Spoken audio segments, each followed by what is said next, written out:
Bonjour les gars et les filles. Aujourd'hui, nous allons aborder le chapitre 7 du module Époque des révolutions. Et le chapitre, ça va être en particulier encore sur les siècles des Lumières, la partie B.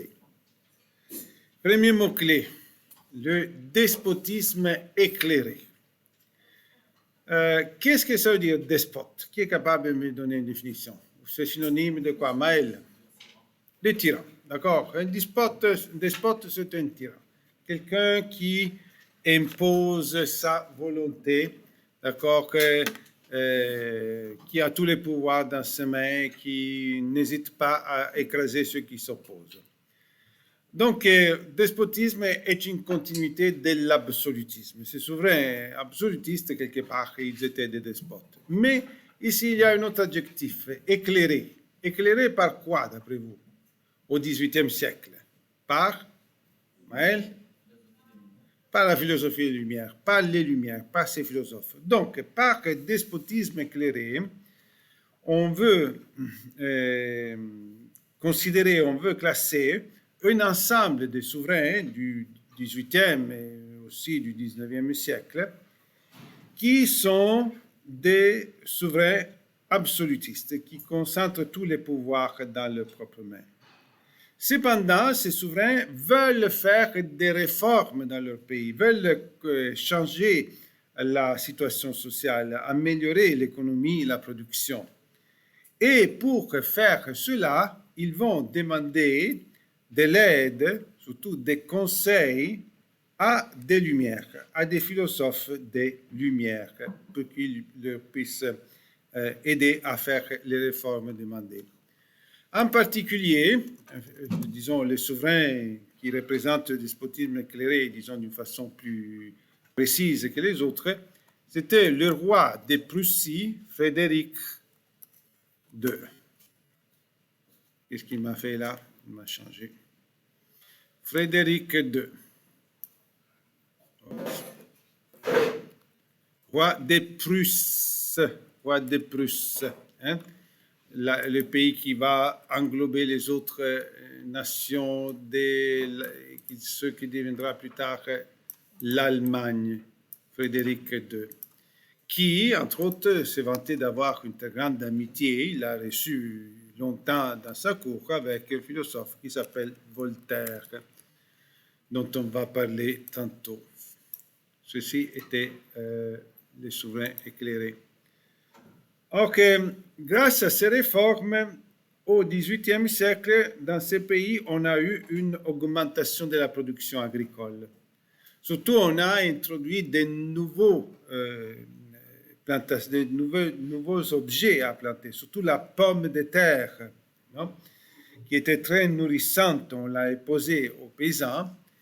Et comme toujours, vous savez, quand l'agriculture produit plus, quel est l'effet sur la démographie? Il y a une augmentation de la population. D'accord?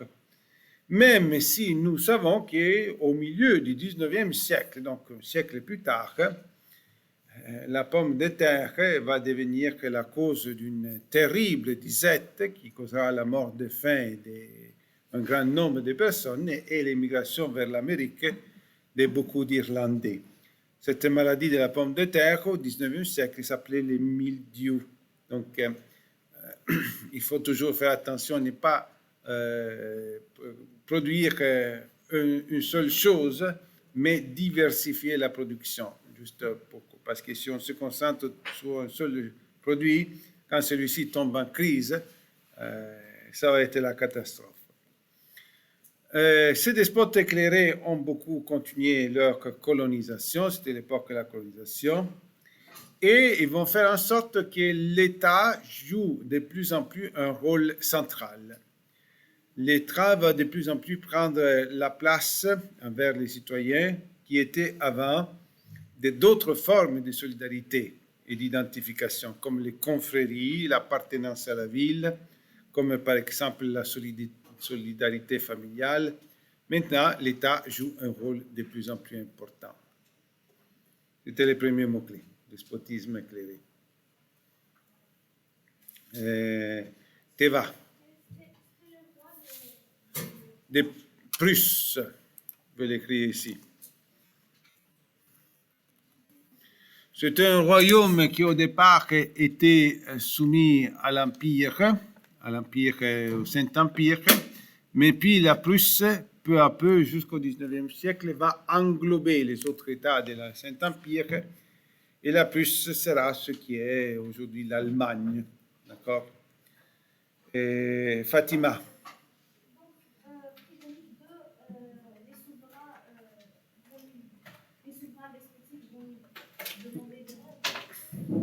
Frédéric II est l'exemple le plus significatif des despotes éclairés. Comme Louis XIV est l'exemple le plus significatif de quoi? De l'absolutisme. L'encyclopédie. Une réalisation du siècle des Lumières, une des plus grandes œuvres, est l'encyclopédie. Vous voyez ici les dates de sa publication, ça a duré 19 ans. Donc, attention à ces termes, parce qu'aujourd'hui, encyclopédie est devenu un terme commun. Il y a plusieurs types d'encyclopédies. Peut-être vous, à la maison, vous avez encore des encyclopédies. Si vous allez à la bibliothèque, il y a l'encyclopédie Britannica, l'encyclopédie Larousse. Il y a plusieurs collections de livres, souvent en ordre alphabétique, qui traitent un peu brièvement tous les sujets du savoir. Bon, l'encyclopédie jouait un rôle beaucoup plus important que moi. J'avais votre âge, à 12, 13, 14, 15 ans. Quand on faisait nos recherches, on les faisait dans les encyclopédies. Je me souviens, mes parents avaient investi un grand montant d'argent. À la maison, on avait 2 encyclopédies pour nos études. Et quelquefois, il fallait aller à la bibliothèque. Aujourd'hui, nous avons tous les moyens technologiques reliés à l'Internet qui nous informent et qui répondent à nos questions et qui nous permettent de faire des approfondissements. Wikipédia est l'internationalisation de l'encyclopédie. Mais on va au XVIIIe siècle. Au XVIIIe siècle, l'encyclopédie est un nom propre. D'accord? C'est le nom que certains savants ont donné à une publication d'un ensemble de volumes, une collection, qui voulait aborder tous les savoirs d'une façon synthétique, en ordre alphabétique, d'accord? Et ils l'ont appelé, cette collection de livres, encyclopédie, en mettant ensemble 2 noms grecs, en s'inspirant du grec. Et ce mot-là, ça veut dire éducation circulaire, d'accord? Éducation dans le sens de s'informer. Tu veux savoir quelque chose sur un thème, d'accord?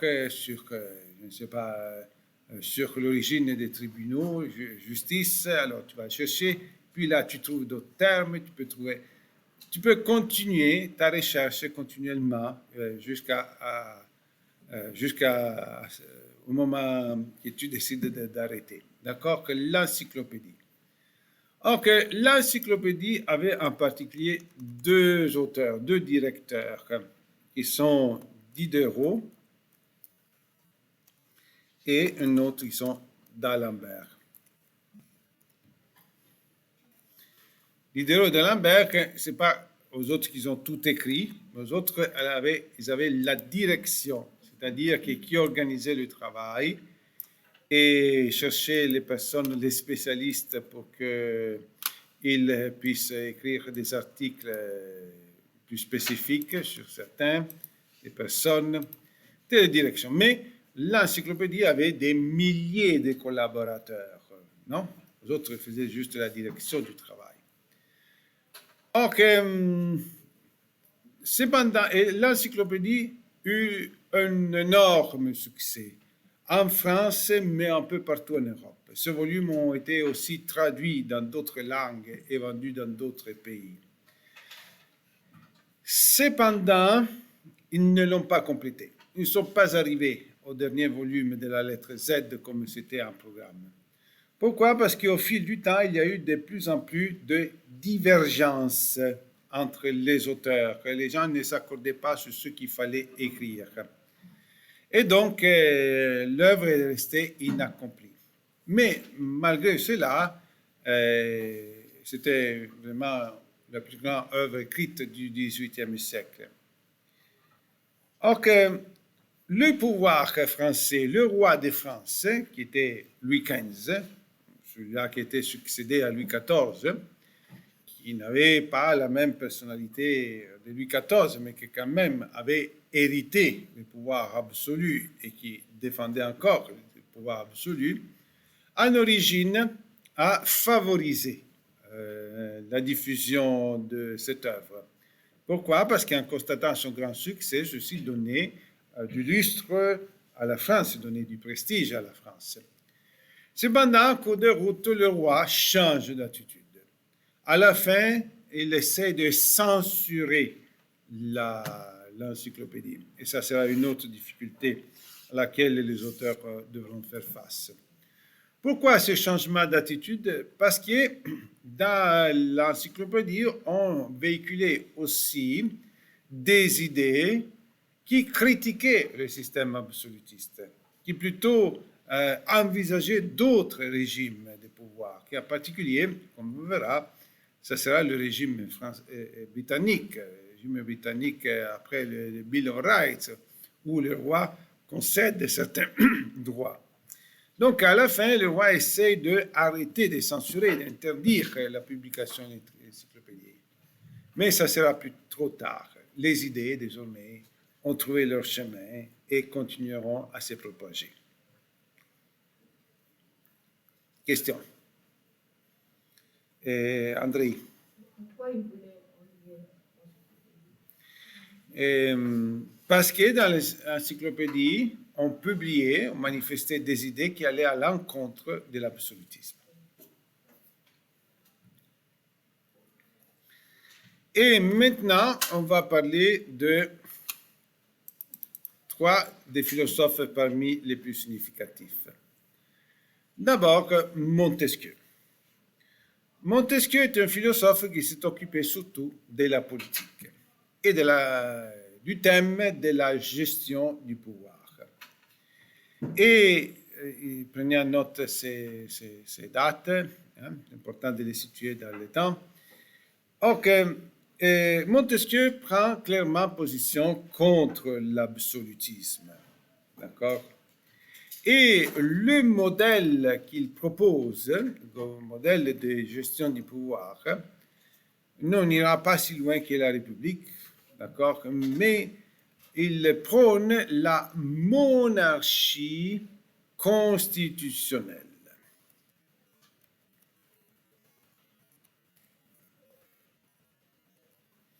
La monarchie constitutionnelle. Donc, dans le système qu'il élabore, il y a toujours la monarchie.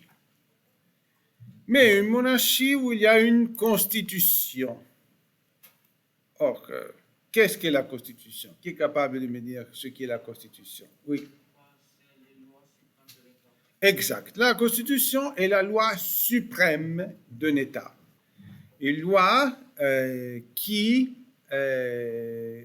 établit les règles de la gestion du pouvoir. Non? Or, ce que Guillaume d'Orange avait fait avec le Bill of Rights, la Déclaration des droits, était de facto une constitution. À l'époque, on ne l'appelait pas comme ça, mais plus tard, en s'inspirant de ce document, les pays se dotent d'une constitution. Donc, une monarchie, oui, mais une monarchie où il y a une loi à laquelle le roi lui-même est assujetti. Une loi qui limite le pouvoir du roi, d'accord, et qui distribue les pouvoirs à d'autres composantes de la société, d'accord, qui fait une répartition, qui évite la concentration du pouvoir dans les mains d'une seule personne ou d'un petit groupe de personnes. Donc, c'est la Constitution, la loi suprême d'un État. D'accord? Aujourd'hui, toutes nos démocraties occidentales ont une Constitution. Notre pays, le Canada, a une constitution, même s'il n'a pas été encore reconnu par le Québec, mais on fonctionne avec une constitution un peu boiteuse, si vous voulez. D'accord? Ok, vous savez, les lois n'ont pas toutes la même valeur. Ok? À l'école, il y a un code de vie, mais le code de vie ne peut pas aller contre les lois, contre la loi de l'instruction publique, que c'est la loi provinciale. Et une loi provinciale ne peut pas aller contre une loi fédérale. Et une loi fédérale ne peut pas aller contre la Constitution. Une fois le Parlement fait une loi, quelqu'un dit ah, cette loi-là n'est pas juste, fait appel à la Cour suprême, la Cour suprême l'analyse et dit non, la Constitution ne permet pas cette loi-là. D'accord? Donc c'est la loi suprême. Or que cette loi suprême de la Constitution, selon Montesquieu, doit établir un principe fondamental encore qui est la séparation des pouvoirs. Montesquieu, c'est lui qui a théorisé les trois pouvoirs de l'État. On va voir qui s'en souvient. On a utilisé cette catégorie-là pour faire le travail l'année passée, la comparaison de la démocratie athénienne et la démocratie actuelle. On l'a comparé sous 3 points de vue. Karl, quels sont les trois pouvoirs? Alors, bien, c'est ça. Alors, on va dire le premier, c'est législatif. C'est-à-dire que le pouvoir de faire les lois, d'émaner les nouvelles lois, de les modifier, les pouvoirs législatifs. D'accord? Et le deuxième pouvoir, comment il s'appelle? Exécutif. Ça, c'est un peu plus difficile à définir, on y reviendra. Troisième, le pouvoir, comment il s'appelle? Judiciaire. Judiciaire. Alors que, on va voir, législatif, c'est relativement simple. Faire les lois. D'accord? Tous ces pouvoirs-là, avant, appartenaient, dans le régime absolutiste, tous ces pouvoirs-là sont dans les mains du roi. Le roi, bien sûr, a des commissions, des gens qui écrivent les lois. Mais à la fin, c'est lui qui dit oui ou non, qui peut changer les choses, renverser les choses, qui va appliquer, c'est son autorité. Le roi absolutiste a le pouvoir judiciaire. C'est lui qui nomme tous les juges. C'est lui qui peut changer les juges comme il veut. C'est lui qui peut renverser toute sentence de n'importe quel juge. D'accord? Et c'est lui qui a le pouvoir exécutif. Donc, normalement, il délègue au Premier ministre, mais Louis XIV n'avait même pas de Premier ministre. Toutes les décisions à prendre tous les jours, tous les décrets, c'était lui qui les faisait directement. D'accord? Par contre, on a vu qu'en Angleterre, avec tous les événements dont nous avons parlé dans le dernier cours, la Révolution glorieuse, et puis quand les Hanovres sont devenus la dynastie royale, ces pouvoirs-là deviennent de plus en plus autonomes par rapport au roi. Qui a le pouvoir législatif? Qui fait les lois? Quelle institution?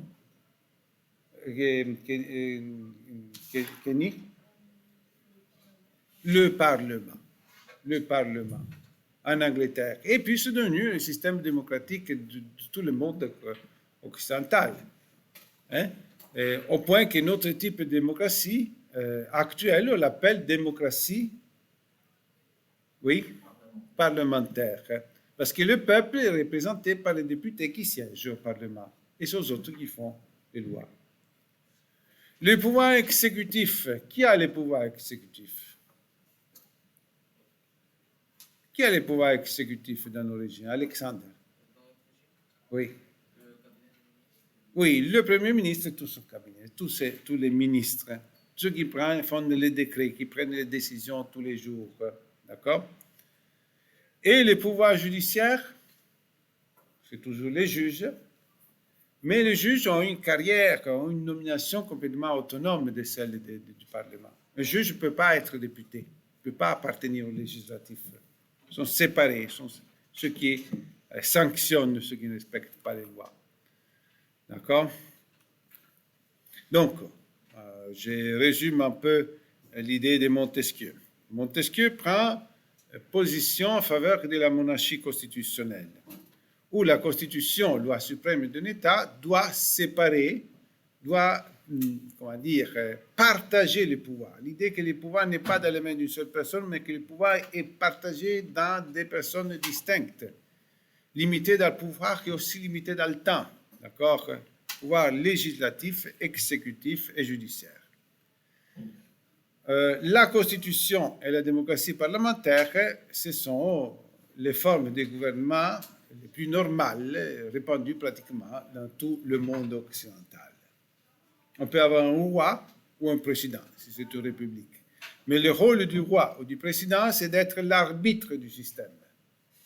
Et si tout fonctionne bien, il n'intervient pas. Si les choses ne fonctionnent pas bien, il doit intervenir pour rétablir cet équilibre entre les trois pouvoirs. Comprenez-vous? Prochain mot-clé, un autre grand penseur du XVIIIe siècle, Rousseau. Romancier, théoricien, politique, mais surtout pédagogue. Et sa plus grande œuvre, c'est l'histoire d'un garçon qui s'appelle Émile, où il fait tout un ouvrage, un livre sur la pédagogie, comment éduquer.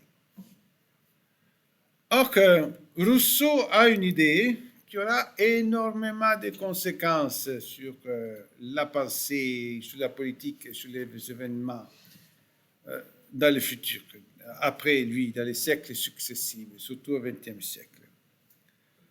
Or que l'idée principale de Rousseau, c'était que l'être humain est naturellement bon. Quand un homme naît, le bébé est bon, incontaminé. Mais alors, d'où ça vient le mal, d'où ça vient les injustices, d'où ça vient le crime? Et là, elle dit, c'est la société qui est contaminée, et la société qui est corrompue, et la société va corrompre chacun des individus, va les entraîner dans sa corruption. Voilà où c'est le mal. Cette idée, ça sera à l'origine du totalitarisme plus tard, l'idée qu'il y a une humanité juste et bonne et qu'il faut refaire complètement la société à n'importe quel prix. D'accord? Ça amènera à des grandes révolutions, ça amènera aussi au totalitarisme dont on parlera plus tard. Or que pour Rousseau, la civilisation est source de violence. En particulier, il indique la propriété privée comme origine de la violence. Et donc, quand on a commencé à dire que cette terre m'appartient, cette chose m'appartient, dit cela, c'était disons, la raison de tous les contrastes, de toute forme de violence. C'était Rousseau. Question? Oui. Pédagogue, oui, pédagogue. Voltaire. Si vous regardez les dates de ces grands penseurs, vous voyez qu'ils étaient déjà tous morts à la Révolution française. Donc, ils n'ont pas fait la Révolution. Mais leurs idées ont fait la Révolution. C'est pour ça qu'on les étudie. L'impact sur l'histoire. Or, Voltaire est sans doute un des plus significatifs des Lumières. Écrivain fécond, a écrit énormément de textes écrits, brillants. Les gens achetaient vraiment sous ses livres. Il a tenu énormément de conférences. Il était tellement populaire que dans une ville, quand on annonçait une conférence de Voltaire, les salles étaient pleines à craquer. Ils allaient l'écouter. Il avait beaucoup d'influence sur l'aristocratie française. Attention, l'aristocratie, ceux qui comptaient, les nobles et les bourgeois, ils méprisaient le peuple. Pour lui, le peuple, c'était une masse d'ignorants, ils ne changeront jamais, d'accord? C'est pour ça qu'il va conseiller les souverains de faire les réformes, parce que les réformes doivent venir d'en haut. Sous ce point de vue, ces idées n'étaient pas vraiment révolutionnaires, parce qu'en France, les peuples se vantent d'être les protagonistes de la révolution. Il était aussi poète, dramaturge, historien, critique, pamphlétaire, des textes brefs qui accusaient et qui dénonçaient les injustices de son époque. Il y a une idée centrale dans toutes les idées de Voltaire, la tolérance. Je ne sais pas pourquoi il me change tolérance. La tolérance. D'accord? Tolérance vue comme la capacité d'accepter que les autres aient des idées différentes par rapport aux tiennes. Tolérer ceux qui pensent différemment de toi. Il développe surtout la tolérance à partir de l'histoire de France, qui dans les siècles précédents avait connu une grande rigidité, d'accord, il y avait eu l'expérience des guerres de religion, qui étaient aussi des guerres politiques, d'accord, le fait d'écraser ceux qui manifestent des idées qui sont contraires au régime. Lui, il dit qu'il faut accepter que les gens aient des idées différentes. Si vous voulez, ça reprend une des qualités du profil de l'apprenant. Ça correspond à quoi, d'après vous? Oui, l'ouverture d'esprit dont on parle tellement, non? Or, il critique son système français de l'époque basé sur les privilèges. Les nobles d'autres classes sociales ont des privilèges, sont considérés comme supérieurs aux autres. Il prône la liberté dans l'expression des idées, d'accord? Et disons, ses limites, on a dit qu'il considère que le peuple comme un ensemble de superstitieux. Et il est plutôt fermé, il a des préjugés sur les juifs. Il tolère tout, mais ne tolère pas les autorités catholiques, d'accord? Et certains textes, on voit, Voltaire justifie l'esclavage. Bon, alors qu'il nous reste un dernier mot-clé, notre personnage, dont c'est important de savoir, de connaître ses idées principales, qui s'appelle Locke. Alors, ici, je n'ai rien écrit, et je ne veux pas dire grand-chose sur Locke, parce que je vous laisse comme une petite tâche, un devoir à faire. C'est à vous d'écrire les contenus, développer ce mot-clé sur Locke.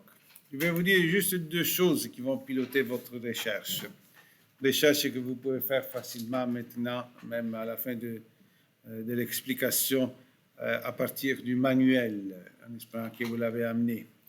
Alors, Locke est précédent. Locke est de 1600, 17e siècle, est venu avant. Il a inspiré les autres philosophes des Lumières. Surtout, c'est Locke le premier à avoir théorisé les droits de l'homme. Qu'un être humain, en tant que tel, a des droits inaliénables, des droits qu'on ne peut pas lui enlever. Donc, dans votre recherche, faites une petite description de sa pensée et indiquez quels sont les droits, d'après lui, qui appartiennent à chaque personne.